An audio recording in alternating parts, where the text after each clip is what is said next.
नमस्कार प्रिय विद्यार्थियों, मैं अनुराग जौहर पुनः आपका इस एजुकेशनल यूट्यूब चैनल पे स्वागत करता हूं। जो लास्ट वीडियो तो हमारा था उसमें हमने डिस्कस किया था कि कौन कौन सी प्रॉब्लम्स हैं जो कि एक इंस्टीट्यूट को क्रेडिट देते हुए सामना करना पड़ता है। पिछले वीडियोस में हमने संस्थागत साख की समस्याओं के जो पॉइंट है उसको हमने डिस्कस किया था, औद्योगिक वित्त की समस्याएँ। इस वीडियो में हम संस्थागत कृषि वित्त की समस्याओं का डिस्कस करेंगे। सबसे जो इसका जो व्यय का जो कई पॉइंट है वो है सहकारी साख संस्थाओं की समस्या। देखिए, सहकारी जो मॉडल है मैंने आपको बताया कि जर्मनी से लिया हुआ है, भारत में भी स्टार्ट हुआ 1904-5 में। तब से लेके हम यहाँ देख रहे हैं कि जो इनका मेन ऑब्जेक्टिव है सब एक के लिए, एक सब के लिए, वो चरितार्थ नहीं हो रहा। कई तरह की समस्याएं सहकारी जो संस्था उनको करनी पड़ती है। सबसे बड़ी जो समस्या है वो है सहकारी साख संस्थाओं में समन्वय का अभाव। देखिए, त्रिस्तरीय ढांचा होता है। आपका पहले प्राथमिक सहकारी होती है, फिर केंद्रीय सहकारी बैंक होती है, टॉप लेवल पे राज्य सहकारी बैंक और लॉन्ग टर्म के लिए भूमि विकास बैंक। तो इनमें आपस में जो कोऑर्डिनेशन होना चाहिए, जो सुपीरियरिटी जो टॉप लेवल मैनेजमेंट में होना चाहिए वो नहीं हो पाता। टेक्नोलॉजिकल जो डेवलपमेंट होना चाहिए, जो कम्युनिकेशन का लेवल होना चाहिए वो नहीं है। प्रॉपर कोऑर्डिनेशन नहीं होने के कारण से जो इन फाइलों को जो अनुमति तुरंत मिल जानी चाहिए उनको नहीं मिल पाती। जो एक्शन डिफ़ॉल्टर के अगेंस्ट लेने चाहिए होते हैं वो नहीं ले पाते और आपस में ही एक दूसरे से उलझते रहते हैं। नेक्स्ट है राज्य सहकारी बैंक के प्रभावी नियंत्रण का अभाव। देखिए, मैंने आपको बताया कि जो त्रिस्तरीय ढांचा है उसमें जो टॉप लेवल का जो ढांचा है, जो ऊपरी हिस्सा है, जो कि राज्य में एक ही होती है, वो होती है राज्य सहकारी बैंक।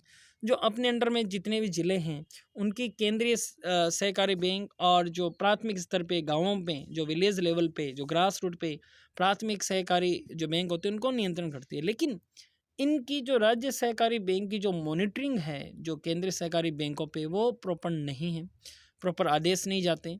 और उन आदेश जो जाते भी हैं उनकी जो नीचे वाली जो संस्थाएं हैं, प्राथमिक साख समितियां, वो उनका अक्षरश पालन नहीं करती और उस पालना नहीं करने के कारण से इनमें फिर वापस समन्वय का तकलीफ रहती है, प्रॉपर कंट्रोल नहीं हो पाता। प्राथमिक सहकारी साख समितियों के असफल होने की समस्या। देखिए, जो ग्रास रूट पे जो संस्थाएं हैं, प्राइमरी साख समितियां, वो जो ऋण दे रही हैं उनको समय पे वापस उगा नहीं पा रही। जो लोन है वो डिफ़ॉल्ट हो रहे हैं। कई बार हम देखते हैं पूरी प्रोसेस का पालन किए बिना ही प्राथमिक सहकारी समितियों के द्वारा दबाव में आके या अपने निजी हित के कारण से ऋण दे दिया जाते हैं। टाइमली रिकवर नहीं हो पाता, ऊपर से पूरा कंट्रोल नहीं हो पाता और थोड़े समय बाद में उनकी जो पूंजी होती है वो क्षय होना स्टार्ट हो जाती है। नए ऋण वो दे नहीं पाते, पुराने ऋण वसूल नहीं हो पाते और वो कंटिन्यूसली घाटे में चलने लग जाती हैं। और जब घाटे में चलने लग जाती है, पूंजी की कमी हो जाती है, तो उनमें असफल होने का डर रह जाता है।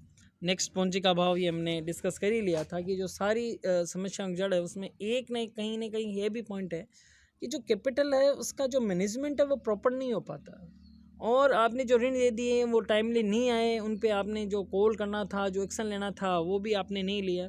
तो इस कारण से पूंजी की हमेशा अभाव बना रहता है। कुशल प्रबंध की समस्या है, जो एक्सपर्ट मैनेजमेंट होता है वो हासिल नहीं होते।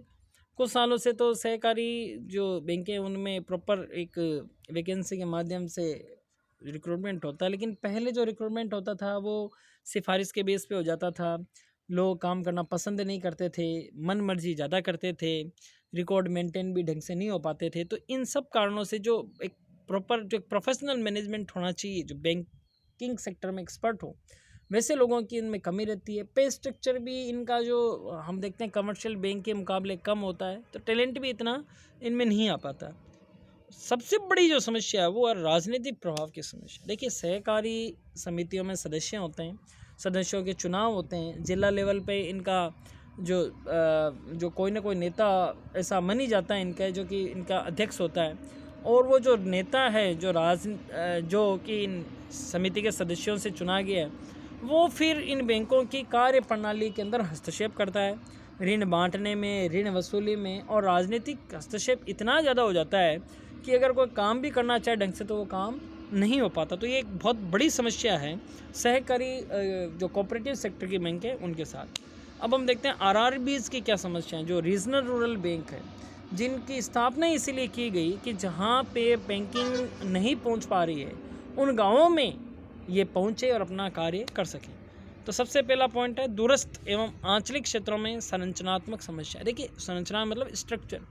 जो गांव होते हैं, कई गांव ऐसे होते हैं जो कि रिमोट एरियाज़ में होते हैं, जहाँ पे जाने के यातायात के प्रॉपर आपको साधन नहीं मिल पाते, जहाँ पे रहने की सुविधा अच्छी नहीं हो पाती। जो बैंक के कर्मचारी होते हैं उनको बड़ी परेशानी होती है उन गाँवों में, किराए के मकान नहीं मिलते, टेलीफोन के कनेक्शन नहीं होते, कई बार दूर संचार के जो माध्यम हैं उनमें नेटवर्क की दिक्कत आती है, प्रॉपर भवन नहीं होते, किराए पे मकान नहीं मिलते, आने जाने में समस्या रहती है, बरसात में पानी में संपर्क कट जाता है दूसरे गांव से। तो ये जो अंचल होते हैं जो कि इंटीरियर एरियाज है, जो अंदरूनी जो एरियाज है, जो पहाड़ी एरियाज है, वहाँ पे ये चूँकि जो स्ट्रक्चर प्रॉपरली नहीं बन पाता तो वहाँ पे जो विकास होना चाहिए वो नहीं हो पाता। सेकंड है जितने भी आरआरबीज़ हैं उनके एक प्रायोजिक बैंक है। प्रायोजिक बैंक मतलब स्पॉन्सर्ड बैंक। कोई भी कमर्शियल बैंक जो होती है वो इनकी स्पॉन्सर्ड बैंक होती है। हर जो आरआरबीज़ है उनकी स्पॉन्सर्ड बैंक अलग है। ये स्पॉन्सर्ड बैंक इनको जो टेक्निकल नो हाउ है, इनको जो एक्सपर्टीज है, इनका जो सेटलमेंट है, उसके लिए ये इनको पूंजी भी प्रोवाइड करती है, टेक्निकल नॉलेज भी प्रोवाइड करती है, लेकिन जो प्रॉपर एक कोऑर्डिनेशन होना चाहिए उनके साथ वो इनका नहीं है। नेक्स्ट है अनुपयोज्य आस्तियों की समस्या। एनपीएस बहुत है, नॉन परफॉर्मिंग एसेट्स बहुत है। ये आपकी सहकारी समितियों के साथ भी इशू है, यहाँ पे भी इशू है। हम देखते हैं लोन वेवर हो जाते हैं तो कई बार लोन वेवर के या ऋण माफ़ी के चक्कर में भी लोग अपना ऋण नहीं चुका पाते हैं, ऋण माफ़ी हो नहीं पाती। जो पैसा बैंक को वापस लौटाना चाहिए उस पैसे का कहीं ना कहीं जो लाभार्थी होते हैं वो अन्य जगहों पे यूज़ कर लेते हैं। तो ये जो एनपीएस रेज होते हैं, फिर आगे ऋण नहीं मिल पाते हैं, उनके जो क्रेडिट स्कोर कमज़ोर हो जाता है, तो ये इन बैंकों के साथ समस्या है। और लास्ट है हानि में संचालन की समस्या। देखिए जब आप जो ऋण देंगे वो प्रॉपर आपके पास आएंगे नहीं, रिकॉर्ड आपके मेंटेन होंगे नहीं, प्रोफेशनल मैनेजमेंट आप है नहीं, तो जो कॉस्ट जो इनकर होती है वो ज़्यादा इनकर हो रही है। तो इन सब के चक्कर में जो आरआरबीज़ हैं वो कंटिन्यूसली लॉस बियर करती जाती हैं। तो कंटिन्यूस लॉस बियर करने के कारण से जो इनकी कैपिटल है वो इरोज हो जाती है, वो नष्ट हो जाती है, और ये कई बार हम देखते हैं शट भी हो जाती है। तो जो फ़ायदा मिलना चाहिए था वो नहीं मिल पाता। अब है जो कॉमन प्रॉब्लम्स हैं, जो जितने भी हमारी क्रेडिट इंस्टीट्यूट हैं जिनको सामना करना पड़ता है कुछ कॉमन प्रॉब्लम्स का, तो वो कौन कौन सी हैं। पहला है सरकार तथा वाणिज्यिक बैंकों के समन्वय की समस्या। देखिए जो कमर्शियल बैंक्स हैं वो तो एक इंस्टीट्यूट के भांति रन करना चाहती हैं, लेकिन हमने देखा है कि सरकार का कई बार दबाव आता है, कई सरकार की योजनाएं होती हैं, सरकार वोट बैंक के लालच में भी ये चीज़ें कर देती है। जब एक रिपोर्ट आ चुकी है कि जो ऋण माफ़ी है वो किसी समस्या का समाधान नहीं है, अब दूसरे तरीके से जो लाभार्थी हैं उनको आप फ़ायदा पहुंचाएं, लेकिन ये एक पॉपुलिस्ट मेजर्स बन चुका है। जो लाभार्थी हैं वो भी इंतज़ार करते रहते हैं चुनाव जीतने के लिए। चुनावी सालों में हम देखते हैं कि ऋण माफ़ी का दौर चलता है। तो ये एक प्रॉब्लम रहती है कि गवर्नमेंट और कमर्शियल बैंकों के बीच में जो कोऑर्डिनेशन होना चाहिए वो नहीं हो पाता। प्रायोजित योजनाओं में ऋण अनुदान के निर्धारण की समस्या। देखिए मैं आपको बताऊँ बहुत सारी स्कीम चलती है, SC/ST वर्ग के लिए चलती है, लेबर्स के लिए चलती है, स्मॉल सेक्टर जो होते हैं उनके लिए चलती है, मुद्रा योजना चलती है। अब इन योजनाओं में क्या होता है कि जो ब्याज है उसकी राशि जो लाभार्थी उनसे कम ली जाती है, क्योंकि सरकार कुछ ब्याज का हिस्सा है जो सब्सिडी के रूप में वहन करती है, लेकिन टाइमली उनका जो पेमेंट है वो नहीं हो पाता, जिसके कारण से जो बैंकों की बैलेंस शीट है वो प्रभावित होती है। उसको हमने देखा है कि ट्विन जो बैलेंस शीट प्रॉब्लम है बैंक्स की वो हो जाती है, दोहरी उनके पास समस्या आती है। एक तरफ तो उनके पास जो ऋण दिए हुए वापस नहीं आ रहे, उनके पास जो देने लायक ऋण है राशि है वो कम हो जाती है, दूसरी तरफ वो ऋण नया नहीं दे पाते, नया बिजनेस जनरेट नहीं कर पाते, तो दोहरी उनके पास मार पड़ती है। जिला स्तर पर जो संस्थागत साख के आवंटन की समस्या रहती है। देखिए हर जो जिला है उसमें एक लीड बैंक स्कीम चली है, जिसमें एक बैंक होती है वो लीड बैंक का कार्य करती है, जितनी भी बैंक्स की ब्रांचेज होते हैं उस ज़िले में उन सबको कोऑर्डिनेट करती है, ताकि जो योजनाएं चलाई जा रही हैं सरकार के माध्यम से उन योजनाओं का फ़ायदा जनता के हर वर्ग तक पहुँचे। लेकिन वहाँ पे भी हम देखते हैं समन्वय की समस्या है, प्रॉपर्ली उनकी जो एक पूर्वानुमान जो लगाया जाता है वो ढंग से नहीं हो पाती है, फोरकास्टिंग समस्या नहीं होती। नेक्स्ट अंतर्वर्गीय तथा अंतरखंडीय समस्याएं।